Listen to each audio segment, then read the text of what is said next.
శ్రీమన్నారాయణ శ్రీమన్నారాయణ శ్రీమన్నారాయణ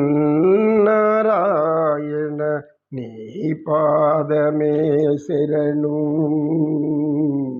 శ్రీమన్నారాయణ. అందరూ కూడా అన్ని విధాలుగా క్రమరీతిలో ఉండరు. వాళ్ళు పుణ్యాత్ములు, కొంతమంది పుణ్యాత్ములు, కొంతమంది కర్మలను ఆ కర్మలు అనుభవించారు కనుక కొన్ని అపశృతులు జరుగుతూ ఉంటాయి. దీన్ని అదే పనిగా కట్టుకొని ప్రతి ఇంటికి పోయి కనబడిన వాళ్ళకంతా పోయి కూర్చొని ఇది ఇట్లా అదట్లా వాడిట్లా వీళ్ళిట్లా ఇట్లా ఇవన్నీ వచ్చేది ఇదంతా చెప్పుకుంటూ ఉంటారు. ఇది ఒక మానసిక రోగం. ఇది అతి ప్రమాదకరమైన మానసిక రోగం. ఎందుకంటే మంచి మనసుతో ఉన్న వాళ్ళని కూడా కలుషితం చేసేటటువంటి స్వభావం. కొందరు మంచిగా ప్రశాంతంగా గమ్మున ఇంట్లో ఉంటారు, లేనిపోయినంత ఇతరులు చెప్పడం వల్ల వాళ్ళ మనసు కలుషితం అయిపోతుంది. పాపం మనం మాలిన్యం ఏర్పడిపోతుంది. ఇప్పుడు అర్జునుడు ఆ పరిస్థితిలోకి వచ్చేసాడు. ఏ పరిస్థితిలోకి వచ్చాడు? మానసిక బలహీనతలకు వెళ్ళిపోయాడు. అంత వీరాది వీరుడేంది పరమాత్ముడు చూపించాడు. అర్జున, రథం చూడు, ఎవరున్నారు రథం మీద? ధ్వజం ఉంది. ఆ ధ్వజం ఎవరిది? ధ్వజంపై ఎవరున్నారు? జెండాపై కపిరాజు ముందు సితవాజిశ్రేణియుంగూర్చి నే దండం ముంగుని తోలు చందనము మీది నాయని సారించునాడు. గాంధీవమ్ము ధరించి పల్గునుడు నీ ముఖం చెండుచున్నప్పుడు సంతోషంబున సంధి చేయుదు. గురురాజా విను, ఈ యొక్క సంధి నీవు ఒప్పుకోకపోతే ప్రమాదం నీకే అని చెప్తూ పరమాత్ముడు శ్రీకృష్ణుడు మళ్ళీ ఆయన గురించి చెప్పుకోవాలి మనం. ఆ నటన, ఆవేశం, ఆ వేషాంతరైనటువంటి శౌర్య పరాక్రమాల కృష్ణావతారం బాగా అంత హావభావాలు అంటించారు ఆ వ్యక్తి పరమాత్మ నందమూరి తారక రామారావు గారు. కాబట్టి అక్కడ చిన్న వయసులో పరమాత్ముడు అంటే ఇలా ఉంటాడు అనుకునేవాడు. ఈ విధంగా ఘంటసాల అద్భుతంగా పాడతాడు ఆ పద్యాన్ని. అర్జునుడు గాంధీవం చేతబడితే ఎదురు తిరిగేవాళ్ళు ఎవ్వరు లేరు, ఒక్క భీష్ముడు తప్ప. ద్రోణాచార్యుడు కూడా ఎదుర్కోలేడు. ఎందుకంటే పక్క నారాయణుడు ఉన్నాడు స్వయంగా. జెండా మీద ఆంజనేయ స్వామి ఉన్నాడు. ఆంజనేయుని తలుచుకుంటే సకల భయాలు, పాపాలు, దోషాలన్నీ పారిపోతాయి. అటువంటి ఆంజనేయ స్వామి నేను ఉండాను నీకు ఆంజనేయ స్వామి వరమిస్తాడు భీమసేనుడికి. నేను మీ తమ్ముడి యుద్ధం జరిగేటప్పుడు కురుక్షేత్ర యుద్ధంలో నేను ధ్వజస్తంభం మీద పతాకంలో నేనే ఉంటాను, అర్జునుడికి ఏ ఆపద రానికుండా నేను చూసుకుంటాను అంటాడు ఆంజనేయ స్వామి.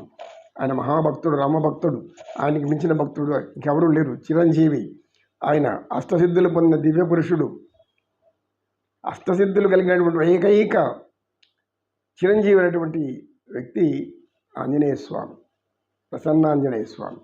కనుక ఇంత శౌర్య పరాక్రమాలు అర్జునులో ఉంది. ఇంత పక్కన నారాయణుడు చెప్తున్న ధైర్యంతో నువ్వేం చేస్తావో చూడు అని చెప్తే అర్జునుడు ఏం చేశాడు? భయకంపితుడైపోయాడు, వణుకుతున్నాడు. అంటే మానసిక సమస్యగా గుర్తించాలి. పరమాత్మ అదే గుర్తించే.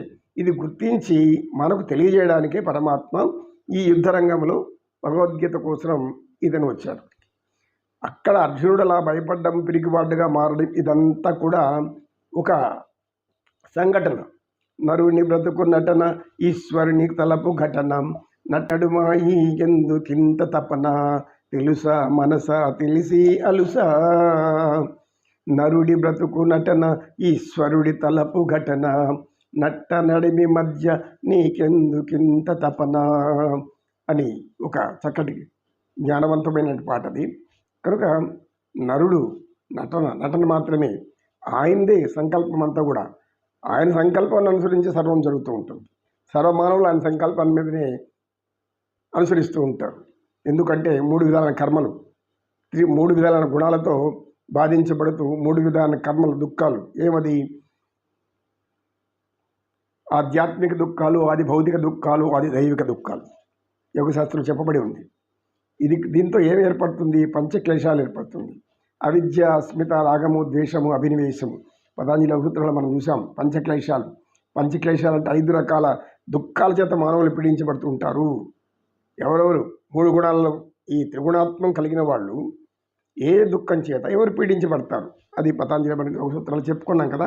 అవిద్య, అస్మితము, రాగద్వేషము, అభినివేశము 5 పంచక్లేశాలు. ఈ పంచక్లేశాలు అంటని వాడు ఎవరు అంటే పరమాత్ముడు. ఈ క్లేశాలు కర్మలు ఎవరిని అంటవు అంటే పరమాత్ముడు, శ్రీకృష్ణ పరమాత్ముడు, నారాయణుడు, పరమేశ్వరుడు. ఏ అవతారమైనా అంతా ఉంటాయి. కనుక అర్జునుడు యుద్ధరంగంలో ఏమేమి చెప్తాడో విందామని శ్రీకృష్ణ పరమాత్మ అక్కడ తీసుకెళ్ళి నించోబెట్టాడు. భగవద్గీత ఆ యొక్క నటన అర్జునుడిది, ఘటన శ్రీకృష్ణుడిది. నటనడము తెలుసుకోవాల్సింది మనం తప్పించాలి. మనకెందుకు ఇంత తపన? క్షణికమైనటువంటి సుఖాల కోసం, క్షణికమైనటువంటి పదవుల కోసం. ఏ శాశ్వతం కదా. రాజు ఒక రాజ్యాన్ని పరిపాలిస్తున్నాడు, శాశ్వతంగా జీవితాంతం 1000 ఏళ్ళు 2000 ఏళ్ళు పరిపాలించలే కదా. ఎంతకాలం ఉంటాడు?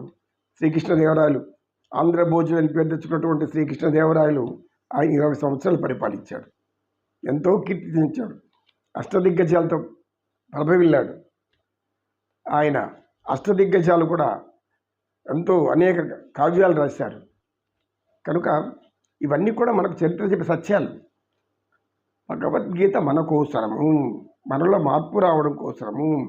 ముఖ్యంగా విద్యార్థి దశ నుంచి నేర్చుకోవాలి వీళ్ళు. అన్నీ బాగా నేర్చుకొని నాకంటే ఇంకా తెలివైన వాళ్ళు లేరు, నేను అన్ని రాయగలను, ధైర్య సాహసాలు ఉంది, అమిత ఆత్మవిశ్వాసంతో ముందుకెళ్తారు. పరీక్ష దగ్గర కూర్చుంటారు. కూర్చుంటేనేమవుతుంది?